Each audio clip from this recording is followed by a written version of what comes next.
Assalamualaikum warahmatullahi wabarakatuh. Bismillahirrahmanirrahim. Alhamdulillahirabbil alamin. Allahumma shalli ala sayyidina Muhammad wa alihi wa sahbihi wasallim. Qala al-musannif rahimahullahu taala wa nafa'ana bihi bi ulumihi fid daril amin ila an qala an-nahyu 'anid du'a bil istighna 'anil khalqi. Kemudian masih menjelaskan tentang hadis yang mana baginda Rasul Sallallahu Alaihi Wasallam mengajarkan kepada gulam, idza sa'alta fas'alillah, bila engkau meminta, mintalah kepada Allah Subhanahu wa taala, yaitu berdoa. Kemudian bagaimana di antara adab berdoa bahwasanya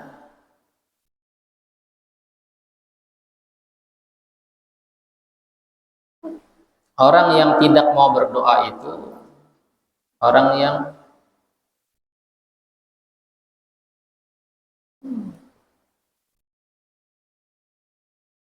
yang tidak merasa perlu dengan Allah.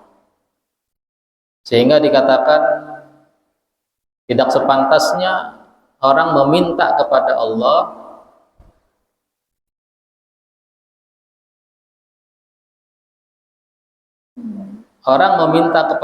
agar tidak perlu dengan makhluk.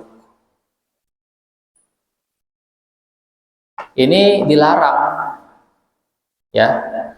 Karena Nabi Shallallahu Alaihi Wasallam pernah mendengar sahabat Ali, dia berdoa, Allahumma aghnina an khalqik, ya Allah cukupkan saya daripada makhlukmu. Lalu kata Nabi kita, la taqul hakada, ya Ali, kamu jangan meminta seperti itu. Fa innal khalqa yahtaju ba'duhum ila ba'd. Karena sesama kita manusia ini saling perlu. Nah, makanya kita memang tidak boleh berhajat kepada makhluk, meminta kepada makhluk. Tapi ketika kita meminta, jangan juga berdoa, ya Allah jangan jadikan hamba tidak berhajat dengan makhluk. Salah juga. Kenapa? Karena kita ini tidak mungkin. Kita ini saling bahu-membahu, saling ada keperluan dengan makhluk. Dan tetap sunnatullah itu berlaku di dalam kehidupan kita. Jadi kalau amaliyahnya beda dengan tauhidnya. Jadi Nabi kita mengajarkan sesuai dengan kita ini hidup bersama saudara, kerabat, tetangga. Tapi Nabi kita mengajarkan hendaknya engkau berdoa, Allahumma aghnina an syirari khalqik. Ya Allah cukupkan saya dari keburukan makhluk. Nah itu kalau pengen berdoa. Kalau tidak berhajat dengan makhluk, kita kada mungkin. Memang kita tidak boleh berhajat, cuman kita tidak mungkin juga tidak berhajat. Nah, antara bagaimana cara kita berdoa. Lalu Sayyidina Ali bertanya, siapa mereka ya Rasul? Nabi kita menjawab, alladzina idza utu mannu wa idza mana'u abu. Mereka itu bila diberi terus meminta. Bila diberi meminta lagi. Ini orang yang kada kebaik, ketujuh meminta-minta itu. Kemudian bila tidak diberi, mereka akan mencela. Mereka marah, sarik. Nah orang seperti ini ya, kita berlindung. Cukup kita berlindung dari keburukan makhluk. Tapi kita tidak boleh meminta, tidak perlu dengan makhluk. Ya, jadi berdoa itu, kalau kita berdoa ya Allah jadikan hamba hanya berhajat kepada Engkau, bagus. hanya berhajat kepada Allah. Memang seperti itu. Tapi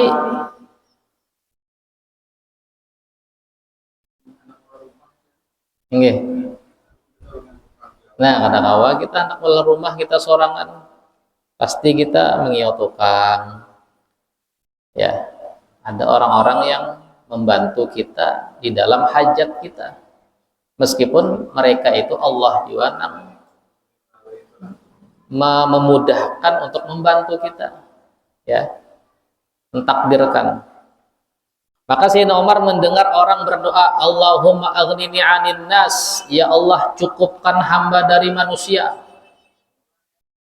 Saya tidak perlu dengan manusia, jadikan saya seperti itu. Umar pun mengatakan, ya tas'alul mauta. Kamu ini tidak pantas, engkau tuh sama meminta kematian di sini. Ikam ini sama minta kematian, artinya apa? Kada mungkin. Nang orang kada perlu dengan orang lain tuh mati ya sudah. Menghidup ini pasti kita perlu dengan orang lain. Tapi katakan berdoa, Allahumma aghnini an syirarin nas. Ya Allah cukupkan saya dari keburukan makhluk. Karena makhluk ini banyak kebaikannya, juga ada keburukannya. Tapi kalau kita berlepas dari makhluk tidak mungkin. Yang kita harapkan kebaikannya, yang kita cukupkan keburukannya. Nah, jadi itu di hati aja keyakinan tidak ada yang memberi kecuali Allah, tidak ada yang menolong kecuali itu di hati. Cuman ada wasilah perantara. Allah memberi lewat siapa? Kita bekerja dengan bos lewat bos. Kita jadi pegawai lewat pemerintah. Kita berdagang lewat orang di komplek nang menukari. Mun kada makhluk nang kayak apa? Ada lagi nang Allah menurunkan duit dari langit tuh. Nah,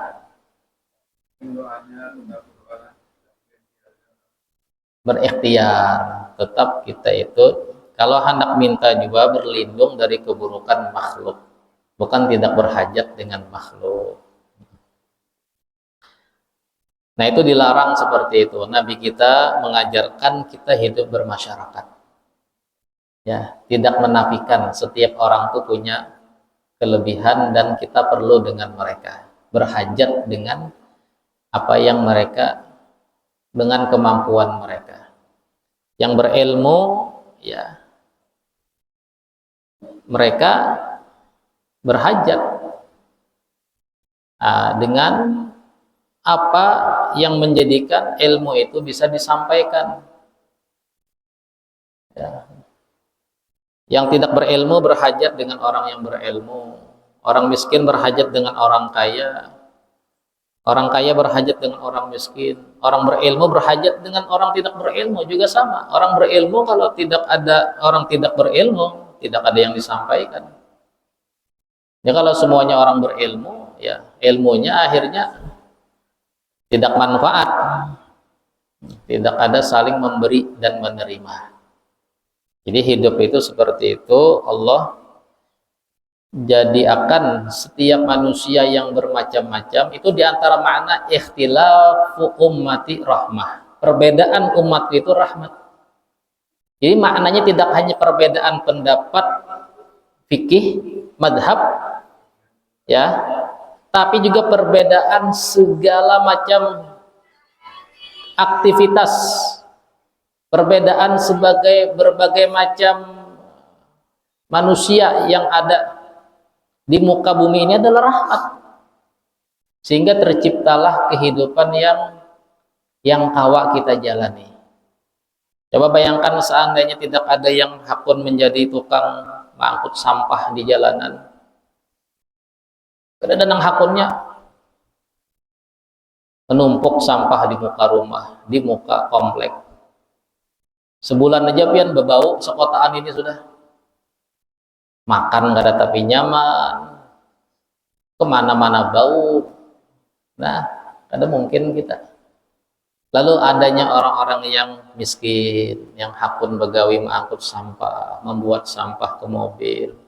Ada supir sampah, menurunkan pulang di Basirih sana. Ya, hari-hari berapa ton itu sampah? Ratusan ton setiap hari. Lalu kota ini nyaman, tidak ada bau, gitu kan. Itu contoh aja.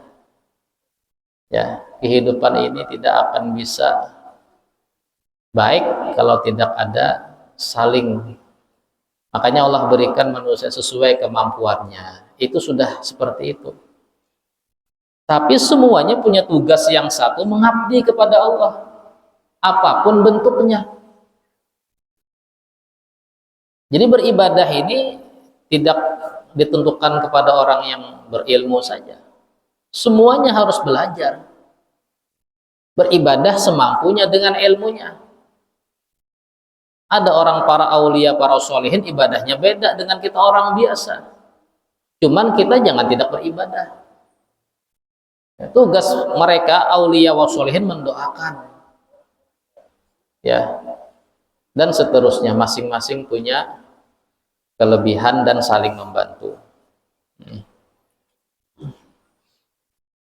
Makanya kita itu ada hukum uzlah, menyendiri di kamar, tidak bergaul. Mana yang afdol? Melihat di luar banyak maksiat. Bagaimana? Dikatakan tetap bergaul dengan sabar lebih baik daripada uzlah, meninggalkan mereka. Sabar, kita mampu tidak ikut dengan kemaksiatan, mampu sabar, lebih baik kita tetap bergaul. Ya. Nah, kecuali kita tidak mampu ikut maksiat dengan mereka, terbawa-bawa kelakuan mereka, hilang iman kita, rusak iman kita, maka kita lebih baik uzlah, bersimpan diri di rumah. Nah,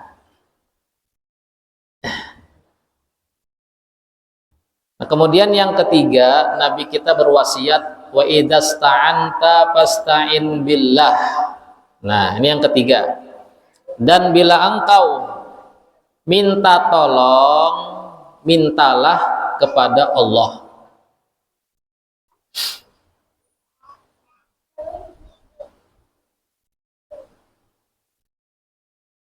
Minta tolong perkara dunia atau akhirat. Jadi itu, minta kepada Allah, tidak akhirat saja. Dunia pun juga kita harus meminta kepada Allah. Artinya apabila kita minta pertolongan, minta kepada Allah, sebab dia zat yang mampu dengan setiap sesuatu. Yang lainnya lemah dengan setiap sesuatu. Lemah. Sebagian bisa, cuman berataan kada kawa. Makhluk ini sebagian kawa, cuman kalau berataan kada kawa. Sehingga bila kita minta kepada Allah, kita akan bisa menjadikan kebaikan untuk diri kita dan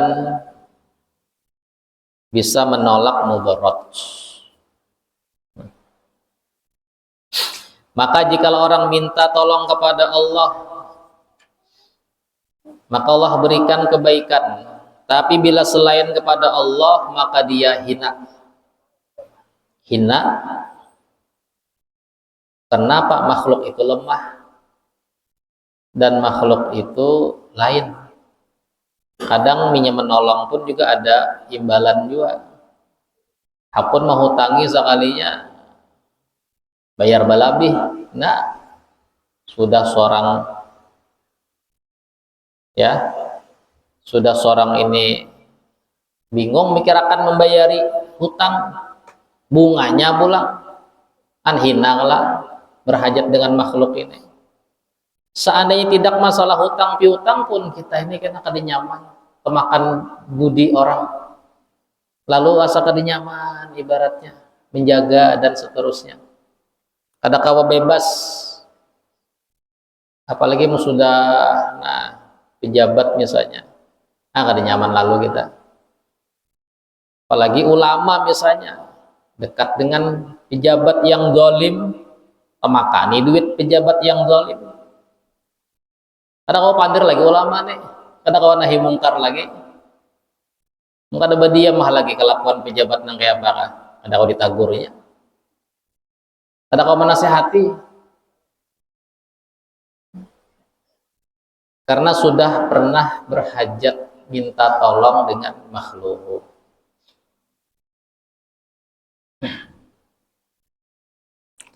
Maka dia akan selalu turun derajatnya sampai dia itu jauh daripada Allah.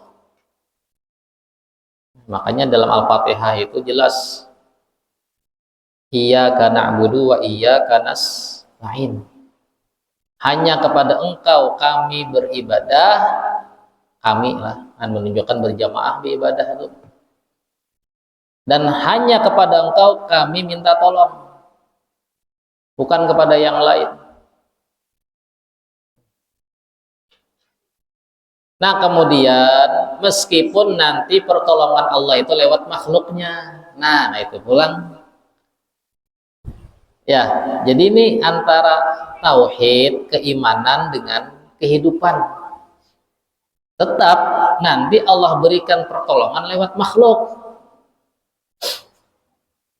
Cuman kita ketika ada hajat untuk sesuatu minta tolong lawan Allah. Lalu Allah kena mudahkan melewati makhluknya. Pertolongan tadi. Maka minta tolong kepada Allah di batin secara hati, keyakinan, keimanan, tapi berkat perantara makhluk itu zahirnya. Nah, zahirnya perantara makhluk juga. Ya Allah, ajarkan ilmu laduni, ilmu. Minta kepada Allah supaya berilmu. Cuman kena perantara lewat guru. Allah temukan guru yang bisa menjadikan engkau ma'rifat kepada Allah. Nah, kayak itu beratan. Nabi pun pakai perantara malaikat Jibril. Kau aja Allah langsung. Cuman begitulah Allah mengajarkan kita itu wabtaghu ilaihil wasilah. Cari agar bisa dekat kepada Allah itu perantara. Jadi perantara kita. Maka tidaklah mudarat itu, tidaklah sebuah keburukan. Jikalau pertolongan itu melewati makhluk. Cuman bila minta dengan makhluk, pokoknya sidin tuh jangan kau menolongi. Bila kada sidin, kada mungkin. Nah, itu nang kada boleh. Berarti menuhankan. Sidin itu menuhankan, gawian itu. Dokter jangan menyembuhkan bila kada sidin, mau obati kada ampih. Nah, kada boleh keyakinan kayak itu. Berobat aja, minta sembuh dengan Allah. Berobat melewati dokter, nang obati kita, atau berobat minum, tetap Allah nang menyembuhkan. Cuman obat itu perantara, dan itu tidak mudarat. Bahkan kita berobat sunnah, kada boleh kada berobat, harus ada perantara. Makanya kata Sayyidina Umar, bila engkau kada berobat mati ya sudah. Bila kada berhajat dengan yang lain, hati kada berobat kada perlu dokter, mati ya sudah.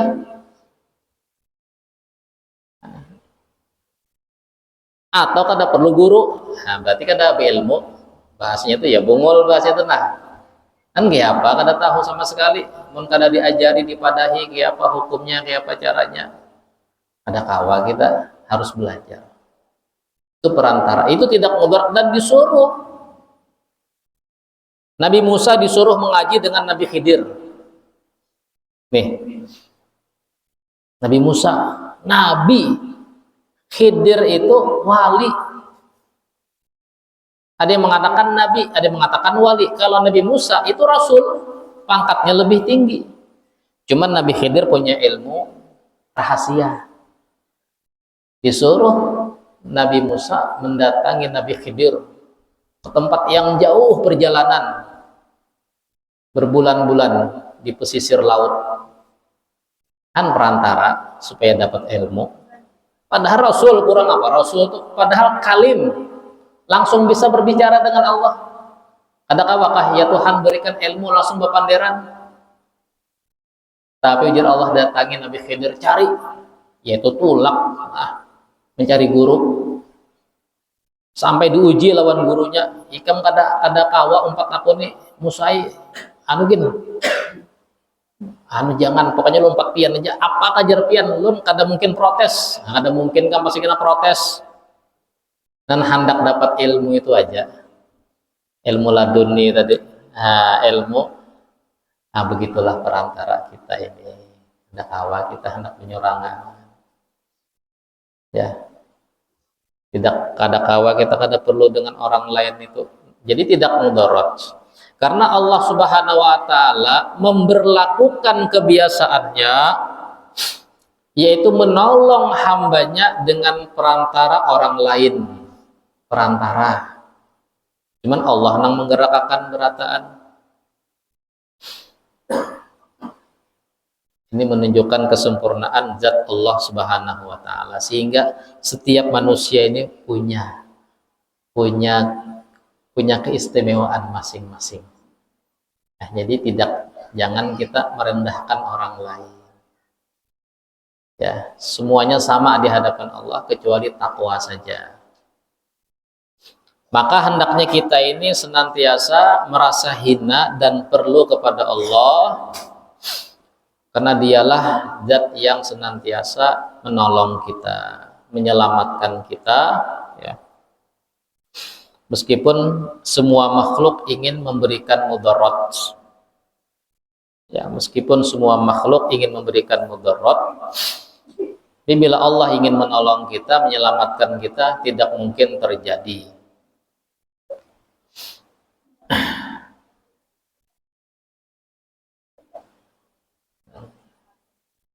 Maka diceritakan oleh Jannun Al-Masri, saya ketika muda suka bermain, ya, bermainan, suka nakal lah. Lalu saya haji, naik kapal, dan di kapal itu ada laki-laki yang bungas, amrot. Jadi laki-laki yang bungas itu ngarannya amrot. Dikatakan fitnah amrot ini lebih besar daripada fitnah perempuan. Imam Nawawi bila ada lakian-lakian yang bungas mengaji, sidin jangan mengaji lawan aku. Aku pina sidin kena fitnah. Nah, jadi bahaya juga. Amrot itu lakian cuman muhanya itu lebih bungas dari binian. Nah, jadi orang ada yang punya kelainan, akalnya rusak, nafsunya kada baik, ini nang dihantupnya nih. Itu dasar ada kisah-kisah bahari. Dan ulama banyak mewanti-wanti. Guru-guru ini punya murid banyak laki-lakian, itu juga bahaya. Ya, sama dengan santriwati juga bahaya. Kalau dia orang yang tidak baik syahwatnya, nafsunya, nah itu. Makanya adanya pencabulan dan seterusnya itu laki-laki, ya, amrot-amrot tadi. Nah, jadi orang-orang soleh dulu mereka takut kalau melihat laki kekanakan pemuda itu bungas. Takut kena fitnah. Ya, takut kena fitnah. Dan sekarang ini hati-hati. Jadi wah ini kadang nang binian lakian meja, nang kita curigai lakian-lakian pun wah ini hati-hati bian. Baharija sudah dihati-hatiakan, apalagi zaman wah ini.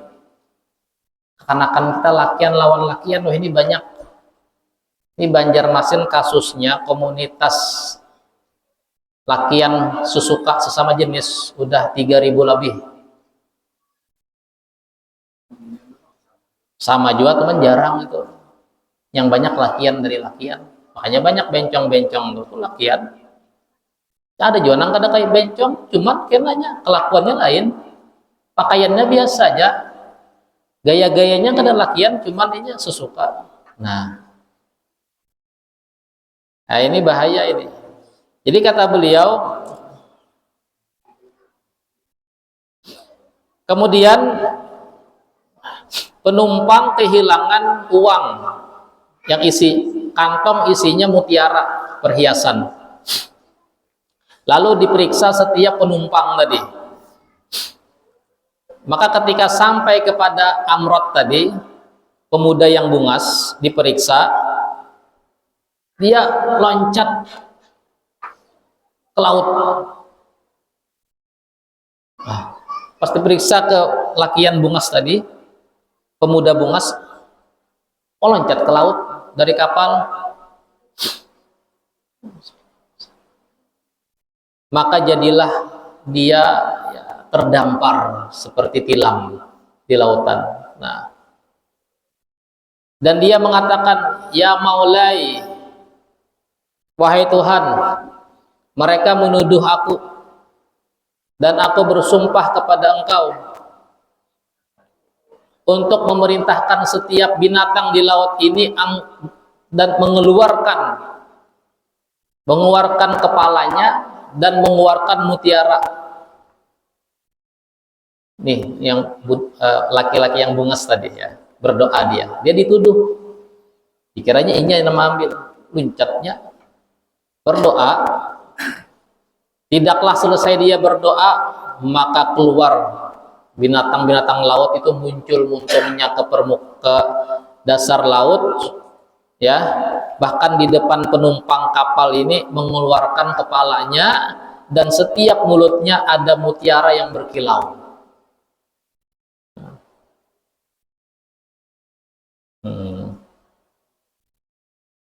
Kemudian pemuda Amrod tadi, dia pun dengan bangga berjalan di atas banyu, berjalan di atas banyu, ya. Dan dia mengatakan, iyyaka na'budu wa iyyaka nasta'in. Ya. Ternyata ini seorang laki-laki bungas ini luar biasa orangnya, ya. Orang yang dekat dengan Allah Ta'ala.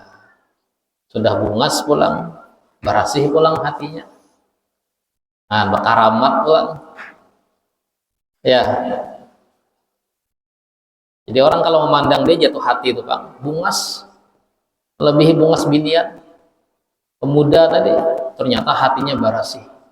Bungas, hati berasih, berkaramat. Maka kata Junun Al-Basri, dia pun hilang dari pandanganku, hilang daripada lautan. Dan aku pun teringat cerita ini, ya. Dia mengatakan karena dia hanya minta tolong kepada Allah, tidak kepada siapapun. Dia yakin iyyaka na'budu wa iyyaka nasta'in. Beluncatnya Allah berikan pertolongan. Tidak berharap siapapun yang kau menolonginya. Berataan sudah menuduhnya di sini. Yang lain soalnya kadang-kadang ditemukan terakhirnya pastinya sudah nang malingnya. Ketimbang kau dituduh luncat aja.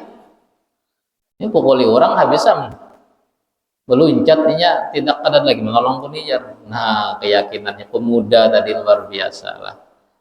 Masih anum cuman luar biasa, tauhidnya sangat kuat. Nah, jadi orang yang seperti ini kadang mesti menghadapi Tuhan yang punya karamat pun. Anak-anakan muda pun kalau hatinya bersih, Allah akan berikan keistimewaan, karamat seperti itu. Tapi hatinya bersih, tauhidnya kuat. Nah, mengkarenakan wahini jauh banget. Nah, ada harapan sedikit-dikit, mahamuk tuh bang bilang, ada dibari. Kuitan ubang dihajati sudah. Bapingkut lawan kuitan, lawan gawian, lawan duit, ada kawa hati itu kosong tuh bang sudah. Pokoknya bila ada begawi karena mungkin kawa nyaman lah itu bang sudah. Prinsip manusia kanakan ini deh. Mudah-mudahan kita semua ya senantiasa Allah berikan taufik dan hidayah. Amin ya rabbal alamin. Rabbana fa'ana bima 'allamtana rabbi alimna alladhi yanfa'una rabbi faqina faqih lana. Sallallahu ala sayyidina Muhammad. Assalamualaikum warahmatullahi wabarakatuh.